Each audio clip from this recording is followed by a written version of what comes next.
आपल्या सर्वांच्या हृदयस्थ वसणाऱ्या आत्मारामास साष्टांग प्रणिपात करून गोस्वामी तुलसीदास रचित श्री रामचरितमानस या ग्रंथातील जो तृतीय सोपान अरण्यकांड याचं आपण चिंतन करत आहोत. सज्जनहो, हे आपलं आजचं कथाचिंतन क्रमांक 782. प्रभू रामचंद्र माता शबरीच्या आश्रमामध्ये आलेले आहेत. प्रभू रामचंद्रांना पाहताच माता शबरीच्या हृदयाला जो आनंद झाला त्याचं वर्णन करता येऊ शकत नाही. माता शबरी आपल्या हृदयामध्ये आपल्या गुरूंनी दिलेल्या वचनांचं स्मरण करते की शबरी, तू या आश्रमामध्ये भगवंताचं नामस्मरण करत थांबून राहा. प्रभू रामचंद्र एक दिवशी निश्चित या आश्रमामध्ये येतील. ते वचन आज सत्य झालं. माता शबरीने अत्यंत प्रेमाने प्रभू रामचंद्रांचं स्वागत केलं. त्यांच्या चरणांना घट्ट आपल्या हृदयामध्ये धरलं. प्रभूंना बसण्यासाठी उत्तम आसन दिलं. प्रभूंना अत्यंत सुंदर सुरस अशी कंद मुळं फळं जी तिने स्वतः देखील चाखली आणि प्रभूंना त्यातील उत्तमोत्तम अशी ही फळं अर्पण केली. प्रभू रामचंद्रांनी अत्यंत प्रेमाने त्या सगळ्यांचा स्वीकार केला आणि तत्पश्चात माता शबरी प्रभू रामचंद्रांशी संवाद करू लागली. हे रामराया, मी तुझी स्तुती कशी करू रे? मी एकतर आधीच अधम जातीचे, त्यामध्ये माझी बुद्धी ही अत्यंत मूढ आहे, त्यातही स्त्री आणि मंद बुद्धी. माझ्याकडे तुझं वर्णन करायला, तुझी स्तुती करायला शब्द नाहीत. प्रभू रामचंद्र माता शबरीला म्हणतात की कह रघुपती सुनु भामिनी बाता, मानहु एक भगती कर नाता. मी केवळ एका भक्तीचं नातं माझ्यामध्ये आणि जीवामध्ये मान्य करतो. बाकी जाती पाती कुल धर्म बडाई, धन बल परिजन गुण चतुराई, या सर्व गोष्टी मनुष्याच्या प्रारब्धवश त्याला प्राप्त होतात. परंतु मिळालेल्या प्रारब्धामध्ये जर त्याने माझ्याशी भक्ती मार्गाने नातं जोडलं नाही तर ती व्यक्ती कशी आहे? बिनु जल बारिद देखिय जैसा. ज्याप्रमाणे जलाविना एखादा ढग हा केवळ बघण्यापुरताच चांगला आहे, त्याप्रमाणे भक्तीशिवाय असलेला मनुष्य हा कधीही माझ्या हृदयामध्ये स्थान मिळवू शकत नाही. अशा रीतीने प्रभू रामचंद्र भक्तीचं महत्व माता शबरीला सांगू लागतात. तत्पश्चात प्रभू रामचंद्र माता शबरीला म्हणतायत की नवधा भगती कहूं तो ही पाही, सावधान सुनो धरु मन माही. हे शबरी, मी तुला नवविधा भक्तीचा मार्ग सांगतो. तो मार्ग तू अत्यंत सावधानपणे ऐक आणि आपल्या मनामध्ये घट्ट धारण कर. बघा, प्रत्यक्ष प्रभू रामचंद्र माता शबरीला आपल्या मुखाने हा भक्ती मार्ग सांगत आहेत. अर्थात माता शबरीचं निमित्त आहे, कारण ती तर या सर्व भक्तिरसाने परिपूर्ण आहे. परंतु त्या निमित्ताने प्रत्यक्ष ही भगवंताची वाणी आम्हा जीवांसाठी म्हणून या दयार्णवाने आपल्याला सांगितलेली आहे. सज्जनो, भगवंताशी नातं जोडण्याचा अत्यंत साधा सुलभ मार्ग म्हणजे भक्ती. भक्तीचे नियोगे देव, निश्चये पावती मानव, ऐसा आहे अभिप्राव ये ग्रंथीचा. समर्थ दासबोधामध्ये सुरुवातीलाच आपल्याला सांगून टाकतात की भक्तीचाच मार्ग एकमेव हा या कलियुगामध्ये अत्यंत सुलभ आहे. आणि त्या मार्गाने गेलं असता आपल्याला निश्चितपणे भगवंताची प्राप्ती होते, असा हा या ग्रंथाचा अभिप्राय आहे. मग प्रश्न असा येतो की ज्या भक्तीचं महत्व प्रत्यक्ष भगवंत आपल्या मुखाने सांगत आहे, ती भक्ती करायची म्हणजे नेमकं काय करायचं? या भक्तीचं काही शास्त्र आहे का? या भक्तीचा काही विधी आहे का?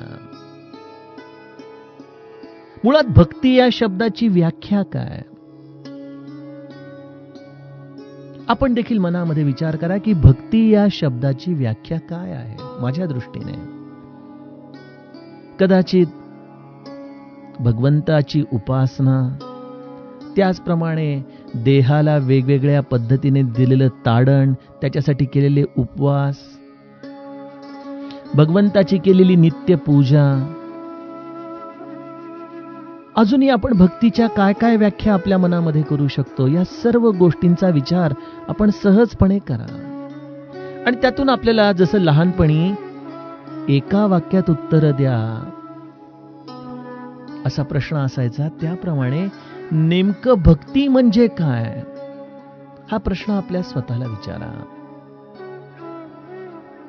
तर सज्जनो, भक्ती या शब्दाची जर एका वाक्यामध्ये आपल्याला व्याख्या करायची झाली तर भक्ती याचा अर्थ भगवंताच्या प्रती निरतिशय प्रेम, अत्यंतिक प्रेम,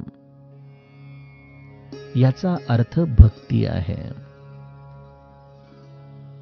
मग हे निरतिशय प्रेम हे या भक्तीचं एक अत्यंत सुंदर प्रगट असं रूप आहे. आणि त्या प्रेमाला व्यक्त करण्याची जी वेगवेगळी साधनं आहेत, ज्याचं श्रीमद भागवत या ग्रंथाच्या आधाराने सर्व संतांनी विस्तार करून आपल्याला सांगितलं की श्रवणम कीर्तनम नामस्मरणम पादसेवनम अर्चनम वंदनम सख्यम दास्यम सख्यम आत्मनिवेदनम. ही नवविधा भक्ती दासबोधामध्ये देखील 4थ्या दशकामध्ये समर्थांनी अत्यंत विस्तारपूर्वक आपल्याला सांगितली आहे की सर्वप्रथम श्रवण, मग कीर्तन, तत्पश्चात नामस्मरण, पादसेवन, अर्चन, वंदन, दास्य, सख्य आणि आत्मनिवेदन. या भक्तीच्या 9 मार्गांचं विवरण आपण दासबोध, श्रीमद भागवत आणि वेगवेगळ्या संतांकडून वारंवार ऐकत आलेलो आहोत. प्रभू रामचंद्रांनी इथं भक्तिशास्त्र सांगितलेलं आहे. नवविधा भक्तीचे मार्ग, भक्ती प्रगट करण्याचे साधन हे श्रीमद भागवत मध्ये सांगितलेले आहेत, दासबोधामध्ये सांगितलेले आहेत. प्रभू रामचंद्रांनी या भक्ती मार्गाचं शास्त्र आपल्याला सांगितलेलं आहे. आपण म्हणाल भक्ती मार्गासाठी देखील काही शास्त्र असेल? भगवंतावरती प्रेम करणं हा साधा व्याख्येचा भाग, मग त्यामध्ये देखील काही शास्त्र आहे का? सज्जनो, भक्ती ही सर्वसामान्यांसाठी आहे, परंतु भक्ती तुकाराम महाराज म्हणतात त्याप्रमाणे येडा गबाळ्याचं काम नाही बरं का. त्याला काही ठराविक पायऱ्या आहेत, त्या पायऱ्यांच्या आधारानेच आपल्याला या भक्तीचा मार्ग चालावा लागतो. निरतिशय प्रेम म्हणजे कशी अवस्था आहे? आपण एखाद्या घरामध्ये गुलाबाचं रोपटं आणतो, त्याला छान एखाद्या कुंडीमध्ये आपण लावतो, दररोज पाणी देतो, वेळप्रसंगी खतं देतो, त्याची छाटणी करतो. असं करता करता करता एके दिवशी अचानक आपण सकाळी तिथं जातो आणि आपल्याला अत्यंत आनंद होतो, कारण की त्या गुलाबाच्या रोपट्याला एक कळी त्याच्यामधून प्रगट झालेली असते. आणि बघता बघता त्या कळीमधून 1-2 दिवसामध्ये एक सुंदर फूल उमलतं. परंतु हे फूल त्या रोपट्याला पहिल्याच दिवशी येत नाही. त्यासाठी एक प्रक्रिया, एक प्रोसेसमधून त्या रोपट्याला जावं लागतं. त्याची नित्य मशागत करावी लागते आणि तत्पश्चात ते सुंदर फूल त्या रोपट्याला येतं. त्याप्रमाणे भक्तीची व्याख्या निरतिशय प्रेम आहे. ते निरतिशय प्रेम सज्जनो आपलं कधीच प्रथम अवस्थेमध्ये परिपूर्णतेने प्रगट होऊ शकत नाही. किंबहुना मी निरतिशय प्रेम करतो हा अहमच या प्रेमामधला खरा अडथळा आहे. निरतिशय प्रेम या शब्दामध्ये समर्पण आहे. आणि कोणाचं समर्पण? माझ्या अहमचं समर्पण, माझ्या अहंकाराचं समर्पण, माझ्या अस्तित्वाचं समर्पण. आणि आपण आपल्या स्वतःला कसं संपवायचं? आपल्या अहंकारालाच आपण कसं विसर्जित करायचं? कारण मी राहून निरतिशय प्रेमाची अवस्था येऊ शकत नाही. आणि त्यामुळं भक्ती मार्गामध्ये एक शास्त्र आहे आणि त्या शास्त्राच्या आधारानेच त्याच क्रमाने आपल्याला जावं लागतं. तेव्हा जीवनामध्ये कदाचित गुरुकृपेने, भगवत कृपेने ते भक्तीचं फूल आपल्या जीवनामध्ये उमलू शकतं बघा. आणि मग जसे फुलाचे वेगवेगळे ताटवे असतात, कोणाला सुगंध आहे, कोणाला सुंदर रूप आहे, त्याप्रमाणे मग ते प्रेम व्यक्त करण्याचे हे श्रवणादी मार्ग आहेत बघा. त्यामुळे नवविधा भक्तीचे मार्ग आणि नवविधा भक्तीचं शास्त्र हा रामचरितमानस आणि श्रीमद भागवत या दोन सांगितलेल्या भक्तींच्या मधला एक छोटासा सूक्ष्म धागा. मी यामध्ये फरक म्हणणार नाही, कारण या दोन्ही एकमेकांवरतीच अवलंबून आहे, एकमेकांमधूनच उमलतात. त्यामुळे श्री रामचरितमानस तुम्हाला त्या निरतिशय प्रेमाचं शास्त्र प्रभू रामचंद्रांच्या मुखामधून सांगणार आहे. बघा, आपल्या शाळांमध्ये, आपल्या कॉलेजेसमध्ये, आपल्या समाजामध्ये, किंबहुना अध्यात्मामध्ये देखील या भक्ती शास्त्राचं वर्णन, ही भक्ती आपल्या जीवनामध्ये कशा पद्धतीने प्रगट करावी त्याचं आपल्याला कोणीच प्रशिक्षण देत नाही. बघा, शास्त्रीय संगीत देखील जेव्हा कोणी शिकत असतो तेव्हा त्याला आरोह अवरोह करत करत त्या राग पद्धतीमध्ये स्वतःला बांधून घेत अळवत मग एका टप्प्यावरती गुरु स्वातंत्र्य देतो की बाळा, आता तू त्या रागाला स्वतःच्या पद्धतीने सजव, स्वतःच्या पद्धतीने त्यामध्ये बहार आण.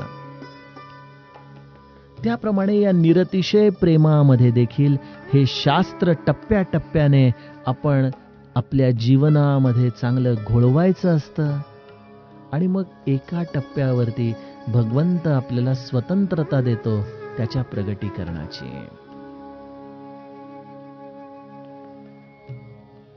काय आहे अभ्यासक्रम भक्ती मार्गाचा?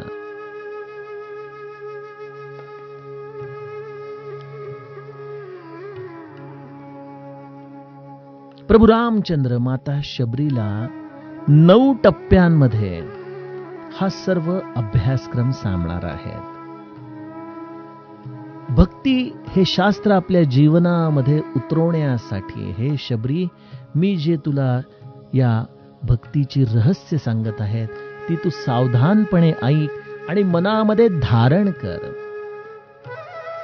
अर्थात शबरी मातेसाठी तर प्रभू रामचंद्रांचं प्रत्येक वाक्य ब्रह्मवाक्य आहे. हे आमच्यासाठी आहे की सावधानपणे ऐका आणि आपल्या मनामध्ये घट्ट धारण करा. कारण की आम्हाला इतक्या गोष्टी ऐकायची सवय असते की बऱ्याचदा आम्ही काल काय ऐकलं होतं. मी गमतीने म्हणतो, मला लोक विचारतात, अहो तुम्ही ते खूप चांगलं करता की दररोज कथा सुरू होण्याच्या आधी आपण कुठं आहोत त्याचा मागोवा 1-2-3 मिनिटं घेता. त्यामुळे आम्हाला लगेच लिंक लागते. त्यांचा हा आवडीचा शब्द आहे, आम्हाला लगेच लिंक लागते.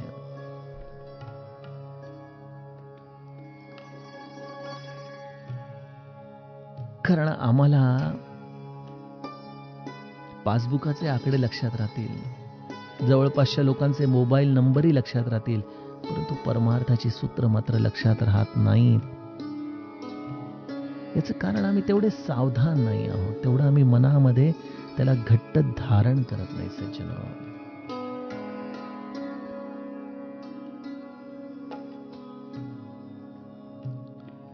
त्यामुळे प्रभू रामचंद्राने दिलेली ही सूत्र आम्हाला अगदी ब्रह्मवाक्यासारखी आपल्या हृदयामध्ये कोरून ठेवायची आहेत. आणि मग स्वतःचा अभ्यास करायचा आहे की नेमकं यामध्ये कुठल्या पायरीवरती माझी भक्ती अडकलेली आहे. मला या भक्तीमध्ये जी अंतिम निरतिशय प्रेमाची अवस्था आहे त्या टप्प्यापर्यंत जाण्यासाठी नेमकं काय सुधारणा केली पाहिजे याचं अचूक उत्तर आपल्याला सापडलं पाहिजे. मला नेहमी असं वाटतं की जे मी नेहमी श्री महाराजांच्या वाक्याच्या आधारानेच विचार करतो की परमार्थ हे कृतीचं शास्त्र आहे. जर मी आज दररोज अर्धा पाऊण तास या निरूपणांसाठी काही सांगत असेल तर ती सूत्र मला माझ्या जीवनामध्ये काहीतरी मार्गदर्शन करणारी ठरली पाहिजेत, काहीतरी माझ्या व्यवहाराला वळण देणारी ठरली पाहिजेत. अन्यथा अनंत वाचाळ बरळती बरळ त्या कैचा दयाळ पावे हरी तशी माझी देखील अवस्था होऊन जाईल. आणि त्यामुळे माझा हा प्रामाणिक प्रयत्न असतो माझ्या स्वतःशीच की ही वाक्य माझ्यासाठी मार्गदर्शक ठरली पाहिजे. त्यामुळे सज्जनो मी हात जोडून विनंती करतो की सावधान सुनू धरू मन माही ही सूचना आपल्या कुठेतरी मनाशी घट्ट करा.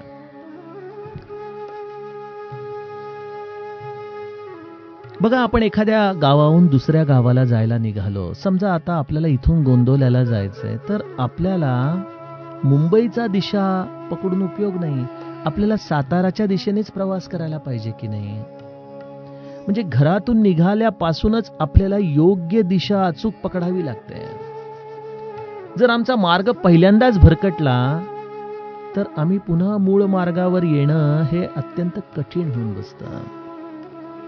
त्यामुळे भक्ती मार्गाने भगवंत प्राप्त होतो, परंतु त्यासाठी योग्य मार्ग पहिल्यांदा धरला पाहिजे. आणि मग योग्य मार्ग काय आहे, पहिली इयत्ता काय आहे,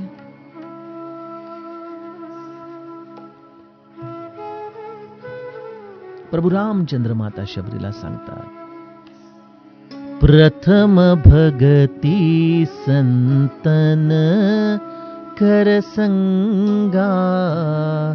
प्रथम भगती संतन कर संगा. दूसरी रती मम कथा प्रसंगा. दूसरी रती मम कथा प्रसंगा. प्रथम भगती संतन कर संगा. शबरी, भक्ती मार्गाचं प्रथम जर कुठलं शास्त्र आपल्याला शिकलं पाहिजे तर ज्याला मनापासून भगवंताची भक्ती करायची आहे त्याने सर्वप्रथम संतांचा संग केला पाहिजे. संत हाच आपल्या जीवनामधला दीपस्तंभ आहे. त्याच्याकडे पाहूनच आम्हाला या भक्तीची सर्व सूत्र जीवनामध्ये कळू शकतात. संत आपल्या जीवनामध्ये येणं, आपण त्याचा मनोभावे संग करणं, यामध्ये भक्ती मार्गाची आपल्याला मिळालेली खूप मोठी पर्वणी आहे. बघा, संताचं आपल्या जीवनामध्ये येणं हे कसं आहे. श्री महाराज म्हणायचे की तुम्ही पहिलं पाऊल टाका, मी तुमच्यासाठी 10 पावलं पुढे येईन. त्याचप्रमाणे रामराया देखील मनामध्ये विचार करतो की जो हा जीव माझ्यापर्यंत येऊ इच्छित आहे, तो एक पाऊल टाकायचा विचार करतोय, त्याच्यासाठी मला पुढे येऊन त्याचं पहिलं पाऊल योग्य मार्गावरती पडेल याची काळजी घेतली पाहिजे. आणि त्यासाठी बिनु हरी कृपा मिलही नाही संता. हे जे हनुमंताने सुंदरकांडामध्ये सांगितलेलं आहे ते आम्हाला निश्चित समजून घेतलं पाहिजे. आपल्या जीवनामध्ये संत उदयाला येणं, आपल्या जीवनामध्ये संताची भेट होणं, आपल्या जीवनामध्ये आपल्याला संताचा संग प्राप्त होणं, हे जणू काही प्रत्यक्ष रामरायाने आपल्या मनातली तीव्र इच्छा जाणून आपल्याला ती जणू काही योग्य मार्गाची दिशा प्राप्त व्हावी, यासाठी सर्वप्रथम संतांना तो आपल्या जीवनामध्ये पाठवून देतो. संत आपल्या जीवनात रामाच्या कृपेने येतो, हे लक्षात ठेवा. बिनु सत्संग विवेक न होई, राम कृपा बिनु सुलभ न सोई. सत्संगाशिवाय विवेकाची प्राप्ती नाही, आणि असा सत्संग रामकृपेच्या शिवाय आमच्या जीवनामध्ये प्रवेश करू शकत नाही. राम कृपा करतो तेव्हा आमच्या जीवनामध्ये संताचा प्रवेश होतो. बघा, आपल्याला प्रत्येकाला एक श्री महाराजांच्याकडे मी कसा आलो याची एक स्टोरी प्रत्येकाकडे असते. निमित्त कोणीतरी असतं, काही घटना असतात, काही प्रसंग असतात, परंतु आम्ही त्या सर्व प्रसंगांमधून नकळतपणे श्री महाराजांच्या चरणी येतो. आणि तो क्षण आणि जीवनाचा आजचा क्षण याचा विचार केला तर लक्षात येतं की अरे बापरे, केवढी जीवनाला कलाटणी दिली मला. कोणी दिली? या संतांचा जो संग झाला आमच्या जीवनामध्ये. मला सांगा, जर ब्रह्मचैतन्य आपल्या आयुष्यात आले नसते तर आम्हाला नामाचं महत्व कोणी सांगितलं असतं? आम्हाला रामाचं प्रेम कोणी लावलं असतं? आम्हाला आमच्या अंतरंगामध्ये या चित्तशुद्धीची साधनं कोणी सांगितली असती? आम्हाला अन्नदानाचं महत्व कसं कळालं असतं? आम्हाला गोसेवेचं महत्व कसं कळालं असतं? आम्हाला सगुण भक्ती कोणी सांगितली असती? कितीतरी गोष्टी आहेत जीवनामध्ये ज्यामध्ये आम्हाला कणभर देखील गती मिळाली नसती, परंतु श्री ब्रह्मचैतन्यांची ही कृपा झाली आणि त्यांचा संग आम्हाला प्राप्त झाला. बघा, गोस्वामीजी देखील किती सुंदर शब्दांची रचना करतात की प्रथम भगती संतन कर संगा. संतन कर साथ म्हटलेलं नाहीये, संतन कर संगा म्हटलेलं आहे. संतांच्या बरोबर राहणं आणि संतांचा संग करणं यामध्ये एक मूलभूत फरक आहे सज्जनो. आपण म्हणाल की संतांच्या बरोबर राहणं आणि संतांचा संग करणं यामध्ये फरक तो काय?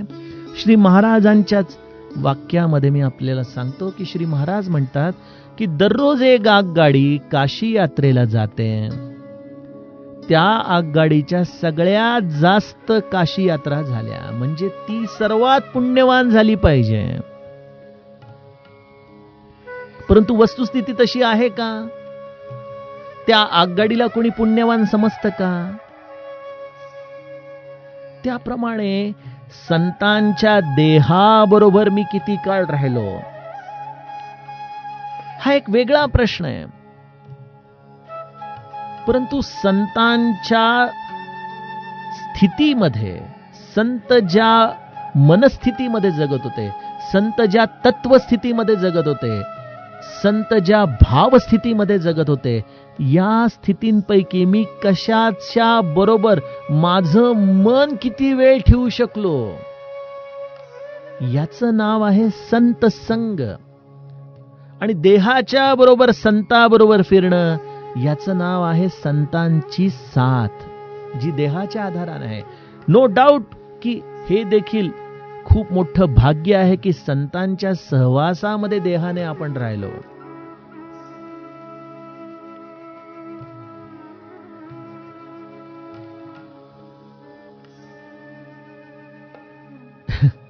मी हा विनोद नेहमी सांगतोच की आमचे एक ओळखीचे गृहस्थ बराच काळ मोठ्या मोठ्या संतांच्या बरोबर वेगवेगळ्या ठिकाणी जायचे. बराच त्यांना सहवास मिळायचा, संवाद व्हायचा. त्यांना मी एकदा सहज विचारलं की इतके दिवस तुम्ही या सर्व संतांच्या बरोबर फिरताय, तुम्हाला काय काय प्राप्त झालं आतापर्यंत या संतांच्याकडून? ते म्हणाले, बाकी विशेष तर काही नाही, परंतु ह्यांच्याबरोबर फिरण्याचे 2 फायदे झाले की जिथं जातो तिथं मला शाल श्रीफळ मिळतं आणि दुसरं म्हणजे चांगलं गोडधोड जेवायला मिळतं. बस. मला सांगा, आता ते विनोदी स्वभावाचे होते, त्यामुळं त्यांच्या या गोष्टींकडे विनोदानेच मी पाहतो. परंतु गंमत अशी आहे की मनुष्य जर त्या संतांच्या मानसिक स्थितीमध्ये जर त्यांच्याबरोबर नसेल तर देहाच्या आधाराने होणारे फायदे देखील केवळ देहाचेच असतात. बघा,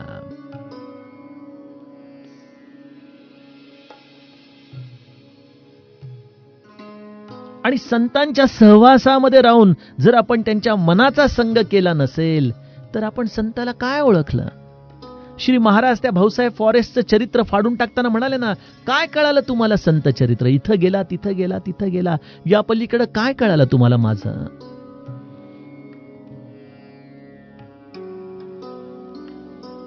अगदी जर काकणभर मला कोणी ओळखलं असेल तर ते केवळ ब्रह्मानंदाने ओळखलं.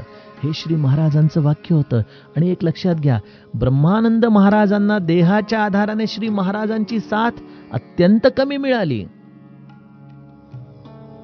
परंतु जर मनाच्या संगाची गोष्ट विचार केला तर मला वाटतं आजही ब्रह्मानंद आणि श्री महाराज हे कधीच वेगळे नाही आहेत, ते अद्वैत आहे. त्यामुळे संतांचा संग याचा अर्थ आहे की कदाचित देहाने ते तुमच्या बरोबर आज नसतील. आज बघा, लॉकडाऊन मध्ये अनेक लोक बेचैन आहेत. प्रत्येक जणांचे फोन जर आले की तेच विचारतात, अहो गोंदवलं कधी उघडणार हो, आता सहन होत नाहीये बाबा महाराजांशिवाय राहणं. अर्थात ते सगुणाचं प्रेम आहे, ते सत्संग, तो आनंद, ते अन्नदान, या सगळ्या गोष्टींचं आम्हाला प्रत्येकालाच खूप उणीव भासते मनामध्ये, यात काही शंका नाही. परंतु महाराज आपल्यापासून लांब आहेत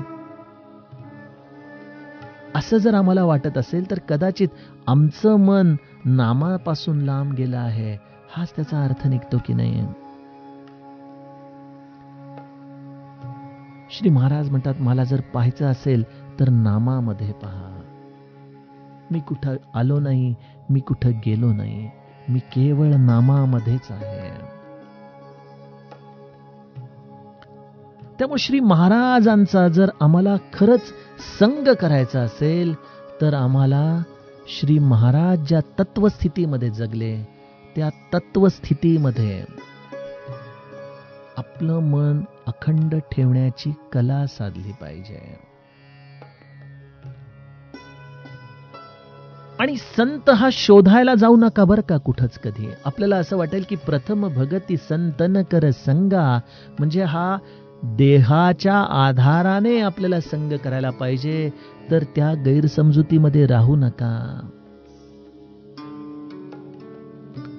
आज जे संत आहेत ते जरी देहात असले तरी ते त्या देहस्थितीमध्ये नाहीत. ते ज्या तत्वस्थितीमध्ये राहतात त्या तत्वस्थितीशी तुम्ही नित्य संग करत राहा. काय तत्वस्थिती असती संतांची? संतांनी ज्या ग्रंथामध्ये आपलं स्वरूप ओतलेलं आहे त्या ग्रंथाचा संग म्हणजे संत संग आहे. ग्रंथाने ज्या साधनेमध्ये आपलं तेज ओतलेलं आहे त्या साधनेमध्ये आपलं मन ठेवणं म्हणजे संत संग. संत ज्या जीवनामध्ये तत्वांसाठी जगला, ज्या कृतींसाठी त्याने आपला देह चंदनासारखा झिजवला, त्या कृतींना आपल्या जीवनामध्ये उतरवणं आणि त्या कृतींचं अनुगमन करणं म्हणजे संत संग आहे.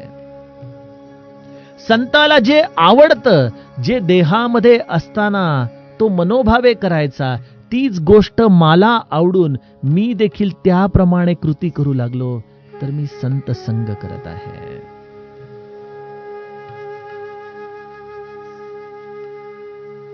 आणि मी कदाचित देहाने संताच्या जवळ आहे, कदाचित मी मंदिरामध्ये संताच्या अत्यंत निकट आहे, परंतु माझी चित्तवृत्ती मात्र त्याच्याबरोबर नाही, तर मला असं वाटतं की अजूनही आमची पहिली इयत्ता सुरू झाली नाही.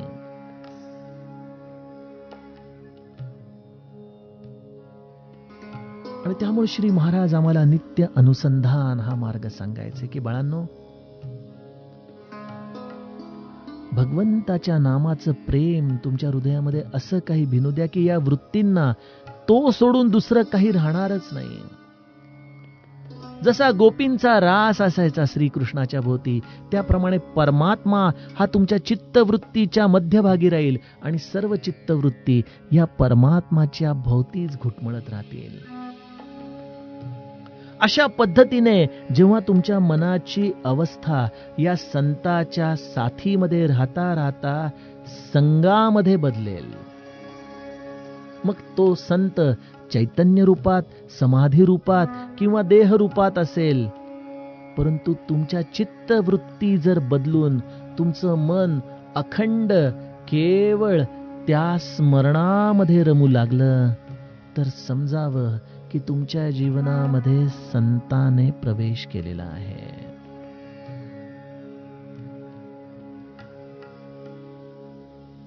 रामकृष्ण परमहंसांना एक मनुष्य म्हणायचा की आपण माझ्या घरी कधी याल, कधी याल, मी नेहमी वाट पाहतोय.